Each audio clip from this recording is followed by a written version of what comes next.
जी class, तो ये हमारा पहला फाइलम है, फाइलम पोरीफेरा। और इस फाइलम पोरीफेरा को में हम जो है वो इसको हम स्पंजेस भी कहते हैं कॉमनली। ठीक है, ये पहला पॉइंट हो गया कि they are commonly called as sponges, ये स्पंजेस भी कहलाते हैं। और इसके अलावा ये पोर बियरिंग भी होते हैं, यानी इनके जो बॉडी होती है वो पूरी बॉडी पे पोर्स होते हैं, यानी बारीक बारीक होल्स होते हैं। ठीक है, तो इस वजह से इनको पोर बियरिंग भी कहते हैं। तो पहला पॉइंट ये हो गया कि हम इनकी कुछ जर्नल बातों पे डिस्कशन करेंगे, जैसे कि ये सिमेट्री, इनकी शेप कैसी होती है। तो ये एसिमेट्रिकल होते हैं, यानी इनकी शेप्स काफ़ी डिफरेंट होती हैं, इनकी सिमेट्री सेम नहीं होती, इनकी डिफरेंट हो सकती है सिमेट्री, इनकी शेप्स डिफरेंट हो सकती हैं। ठीक है, सजाइल होते हैं, यानी ये फिक्स्ड होते हैं अपनी जगह पर। ठीक है, पहला कैरेक्टर हो गया कि इन ये सिमेट्री, जो इनकी शेप है वो कैसी है, सिमेट्रिकल नहीं है। जो शेप है इनकी वो एसिमेट्रिकल है, यानी उसमें जो है वो डिफरेंसेस हैं, चेंजेस हैं। फिर सजाइल नेचर के, यानी ये फिक्स्ड रहते हैं, दे कैन नॉट लोकोमोट। इसके अलावा ये वाटरी यानी एक्वेटिक नेचर में पाए जाते हैं। ठीक है, और इसके अलावा यहाँ इसकी टोटल 5000 स्पीशीज़ हैं जो कि हमारे फाइलम पोरीफेरा में मौजूद हैं। It consist of 5000 species. तो ये इंट्रोडक्शन। अच्छा, अब इस फाइलम पोरीफेरा का जो मेन कैरेक्टर है, जो इसके कैरेक्टरिस्टिक्स हैं,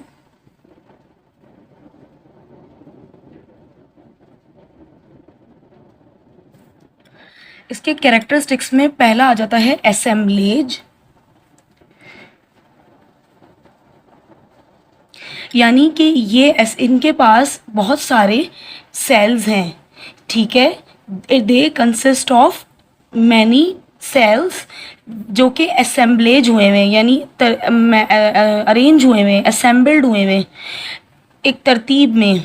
ठीक है, तो पहला पॉइंट तो ये हो गया कि असेंबलेज ऑफ सेल्स, यानी डिफरेंट टाइप्स ऑफ सेल्स हैं जो असेंबल हुए हुए हैं किसी भी मैनर में उस स्पंज के अंदर या उस पोरीफेरा के अंदर, यानी वो पोरीफेरा की बॉडी को कंस्टिट्यूट कर रहे हैं। असेंबलेज ऑफ सेल्स, कुछ असेंबलेज ऑफ सेल्स हैं, कुछ मुख्तलिफ किस्म के सेल्स हैं जिनकी असेंबली से ये पोरीफेरा का जो है वो स्ट्रक्चर बन रहा है, उनके कंस्टिट्यूट होने से। अब इस असेंबलेज में हमारे पास जो पहला मैं आपको बताऊंगी वो है, मैं स्पेलिंग यहाँ लिख रही हूँ, पिनेकोसाइट्स।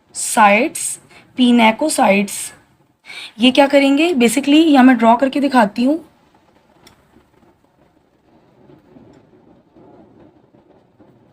एक ये कंडीशन है, तो ये देखें, ये एक्सपेंड हुआ हुआ है सेल और ये थोड़ा सा सिकुड़ा हुआ है। तो ये जो सिकुड़ी हुई चीज़ है इसको हम कहेंगे कॉन्ट्रैक्शन, यानी सेल जो है वो कॉन्ट्रैक्ट हो चुका है, ये कॉन्ट्रैक्शन हुई हुई है सेल में।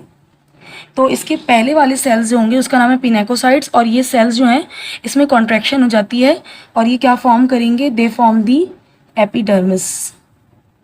यानी पहला पॉइंट हो गया कि असेंबलेज ऑफ सेल्स, और असेंबलेज ऑफ सेल्स में पहला सेल आता है पिनेकोसाइट्स जो क्या करेंगे, एपिडर्मिस बनाएंगे। कुछ मखसूस सेल्स होंगे जो कॉन्ट्रैक्ट हो जाएंगे, जिनके कॉन्ट्रैक्ट होने से एपिडर्मिस बनेगी। ठीक है, अब दूसरा पॉइंट है पोरोसाइट्स। पोरोसाइट्स का मतलब है पोर्स। ये वाले सेल्स जो है वो स्पंज के अंदर क्या क्रिएट करेंगे, पोर्स डेवलप करेंगे। फिर एक और नाम है चोएनोसाइट्स।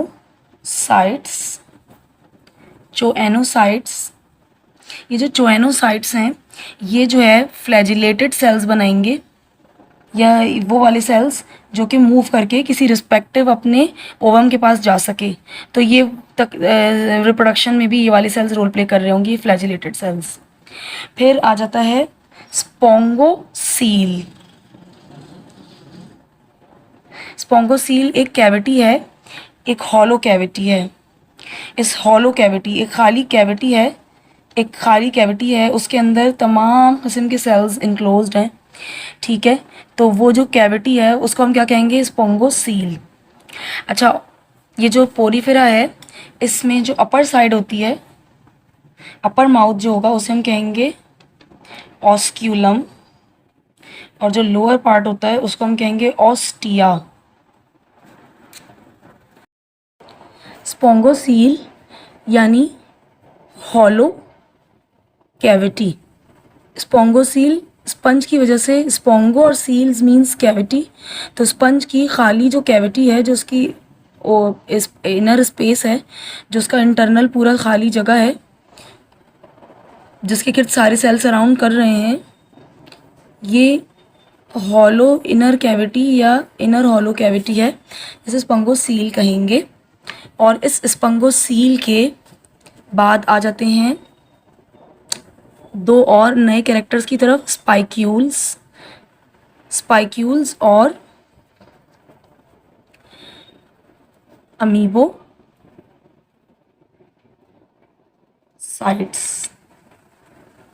स्पाइक्यूल्स और अमीबोसाइट्स।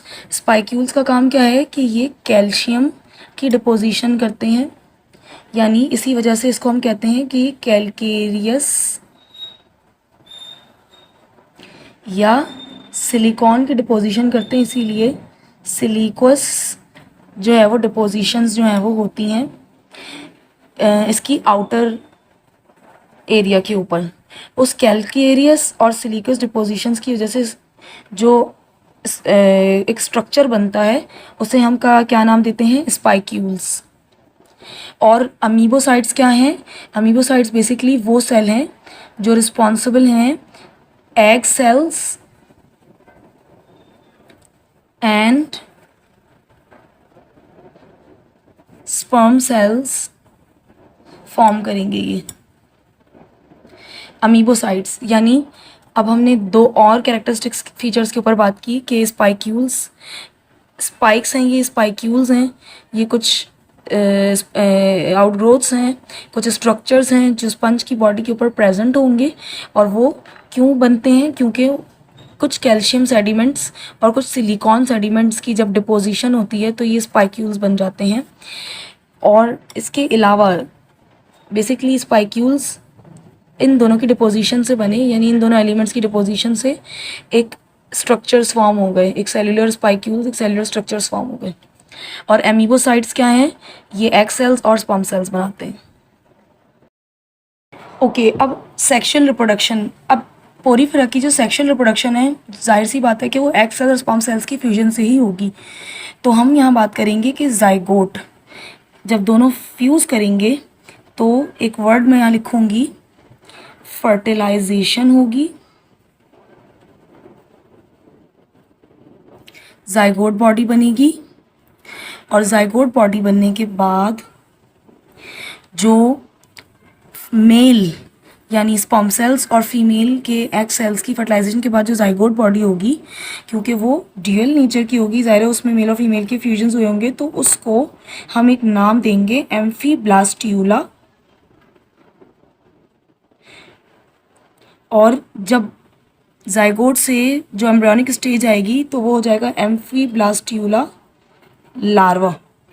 क्योंकि आपको मैंने बताया था कि जाइगोट के बाद ब्लास्ट्यूला फॉर्म होता है, लेकिन जाइगोट के बाद यहाँ पर हम क्या वर्ड यूज़ करें, एम्फीब्लास्ट्यूला लार्वा, यानी ये एम्ब्रियोनिक स्टेज की या डेवलपमेंटल स्टेज की बात करें, जिसमें जो है वो एक जाइगोट जो है वो फर्दर न्यू स्पंज में कन्वर्ट होने वाली इंटरमीडिएट स्टेज में मौजूद है।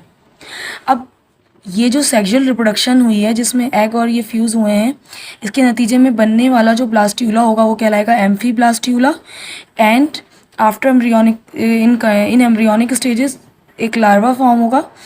एडल्ट से पहले वाली कंडीशन होती है लार्वा, तो ये लार्वा बेसिकली क्या कहलाएगा, एम्फीब्लास्ट्यूला लार्वा। और उसके बाद एम्ब्रियोनिक स्टेजेस जब कवर हो जाएंगी तो फाइनली एक एडल्ट स्पंज फॉर्म हो जाएगा। ये इसकी छोटी सी सेक्सुअल रिप्रोडक्शन का एक कैरेक्टर था। अब दूसरा है एसेक्सुअल। एसेक्सुअली अनफेवरेबल मीन्स में होगा। एसेक्सुअल रिप्रोडक्शन हमेशा अनफेवरेबल मीन्स में होती है। और एसेक्सुअल रिप्रोडक्शन में मैंने आपको बताया था कि जब इसको रेजिस्ट करना पड़ेगा तो ये गैम्यूल बनाएगा, यानी एक एपिथेलियल सेल्स की लेयर होगी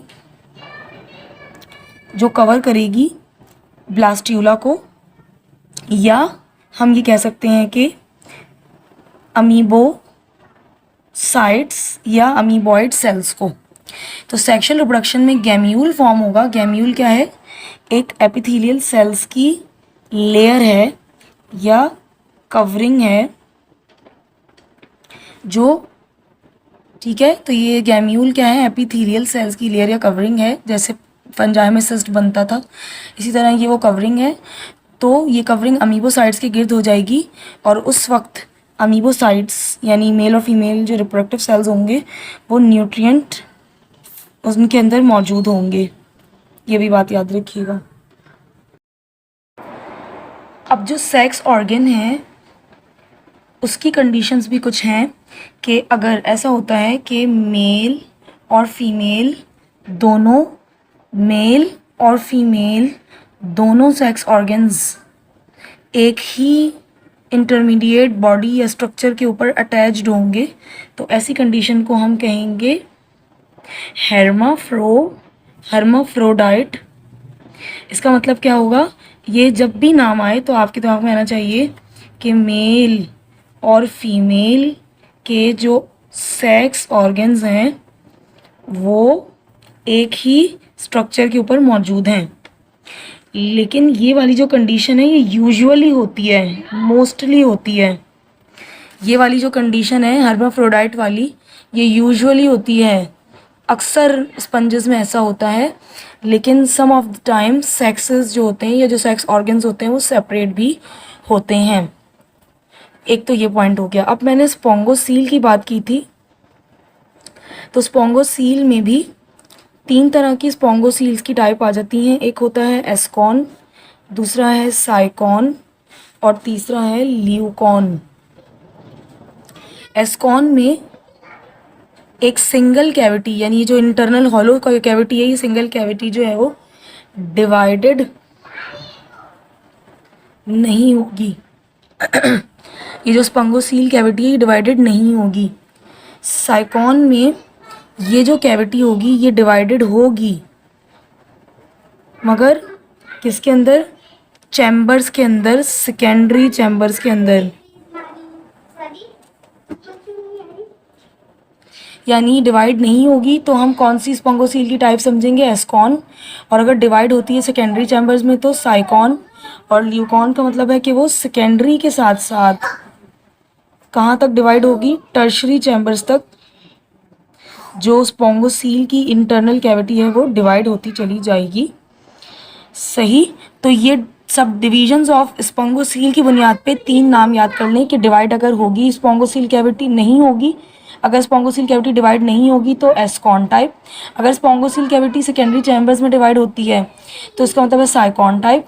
और अगर स्पोंगोसील कैविटी जो है वो सेकेंडरी की और टर्शरी चैम्बर्स में डिवाइड होती है तो वो ल्यूकॉन टाइप।